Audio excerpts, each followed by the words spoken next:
Welcome back to our channel. నేను మీ మాదిరి. మనము మన శరీరము ఒక్కసారి మాత్రమే చస్తాము. అంటే ఎప్పుడైతే మనకి ఈ భూమి మీద నూకలు చెల్లిపోతాయి అని అంటారో, అప్పుడు మాత్రమే మనం ఈ దేహాన్ని వదిలేసి ఆ పరమాత్మలో కలిసిపోతాము. కానీ కొందరు ప్రతిరోజు చస్తానే ఉంటారు. అంటే ఈ శరీరానికి మాత్రము ఒకసారి మాత్రమే చావుంటది. కానీ మనసుకి ఖచ్చితంగా ప్రతిసారి మనం ఎప్పుడైతే తప్పు చేస్తామో, ఆ తప్పు చేసిన ప్రతిసారి కూడా మనసుకి మరణమే అనమాట. ఒక తప్పనే కాదండి. ఎప్పుడైతే మనకు ఇష్టం లేని పనులు, మనము ఇవి జరగకూడదు మన లైఫ్‌లో, వేరేలా ఉండాలి మన లైఫు అని అనుకున్నప్పుడు కూడా, మన మనస్సు గాయపడినప్పుడు కూడా మనసనేది మరణిస్తూ ఉంటుంది. మళ్ళీ కొత్త చిగురులాగా పుట్టుకొస్తూ ఉంటది.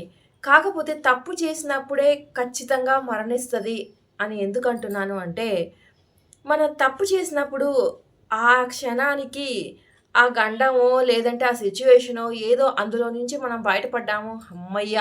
అని చెప్పేసి రిలాక్స్ అవుతాం. ఒక 5 మినిట్స్ కావచ్చు, ఒక 10 మినిట్స్ కావచ్చు, లేదంటే ఆ రోజు ఆ ప్రాబ్లమ్ నుంచి తప్పించుకుంటే ఖచ్చితంగా రిలాక్సేషన్ అయిపోయి హమ్మయ్య! అని అనుకుంటాం. కానీ తర్వాత ఆ తప్పు బయటపడినప్పుడో, లేదంటే ఆ తప్పును కప్పిపుచ్చటానికి మళ్ళీ మళ్ళీ తప్పులు చేస్తున్నప్పుడో, మన మనస్సాక్షి ఉంటది చూసారా?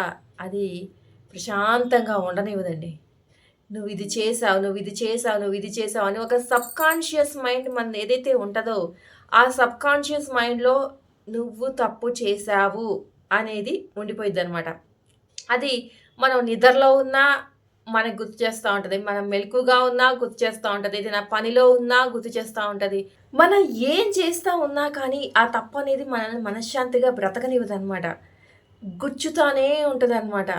అందుకనే మరణిస్తూనే ఉంటది మన మనసు. ఎందుకు అంటే తప్పు చేసావు, తప్పు చేసావని పదే పదే ఎవరో మనల్ని గుచ్చుతున్నట్టుగా మనకే అనిపిస్తూ ఉంటది కదా!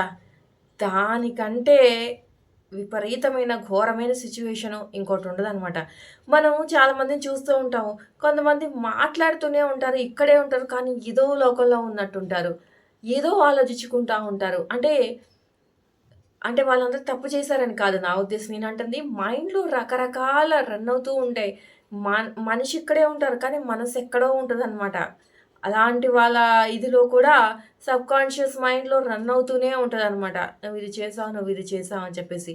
కొంతమంది అది తట్టుకోలేక ప్రతిదానికి టెన్షన్ పడిపోతూ ఉంటారు. ప్రతిదానికి భయపడిపోతూ ఉంటారు.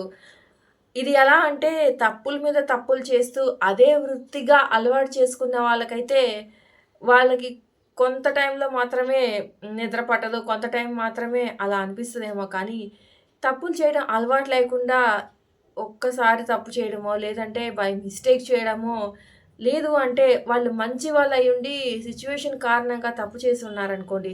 అలాంటి వాళ్ళైతే ఇంకా ఒక్కొక్కసారి డిప్రెషన్‌కి కూడా వెళ్ళిపోతారనమాట వాళ్ళు చేసిన తప్పు వల్ల.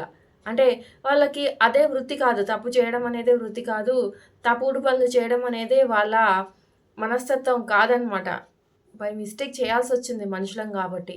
అలాంటి వాళ్ళు ఇంకా కృంగిపోతారు. కాబట్టి నేనేం చెప్పాలనుకుంటున్నానంటే, మనం ఒక్కసారే చచ్చిపోతాం. కానీ మనసు రకరకాలుగా ప్రతిరోజు కూడా చచ్చిపోతూనే ఉంటది కొంతమందికైతే. కాబట్టి దీనికి సొల్యూషన్ ఏంటి అని మీరు అనుకోవచ్చు. ఏం లేదండి. అసలు తప్పులే చేయకండి అని నేను చెప్పలేను. ఎందుకంటే మనుషులం చిన్నా చితకా తప్పులు చేయకుండా దాని నుంచి నేర్చుకోకుండా మన లైఫ్ అనేది ముందుకు జరగదు. కానీ మీరు ఏ తప్పు చేసినా ఆ తప్పుని సరిదిద్దుకునే మార్గం ఒకటి ఉంటది. ఆ మార్గాన్ని అన్వేషించండి. ఆ మార్గంలోకి వెళ్ళండి. అప్పుడు ఈ మనసు ప్రతిరోజు చావాల్సిన పని ఉండదనమాట. ఆ తప్పుకి మీకు పరిష్కారం దొరికితే అంటే ఒక సారీ చెప్పేయడమా? లేదు అంటే ఎవరి విషయంలో తప్పు చేశారో వాళ్ళకి నిజాయితీగా నిజాన్ని జరిగింది చెప్పేయడమా? అలా కొన్ని కొన్ని విషయాలకి మాత్రం తప్పుకి పరిష్కారం ఉంటది. ఇంకా తప్పించుకోలేని తప్పులు చేశారు అంటే ఇక దానికి పరిష్కారం కర్మ. ఆ కర్మ వచ్చి మిమ్మల్ని వెంటాడినప్పుడే మీకు తెలుస్తది. ఖచ్చితంగా అప్పుడే మీరు శిక్షను అనుభవిస్తారు. కానీ మీ చేతిలో ఉన్న వాటికి మాత్రము మీరు పరిష్కారం వెతుక్కొని మీరు మనశ్శాంతిగా జీవించటానికైతే ట్రై చేయండి.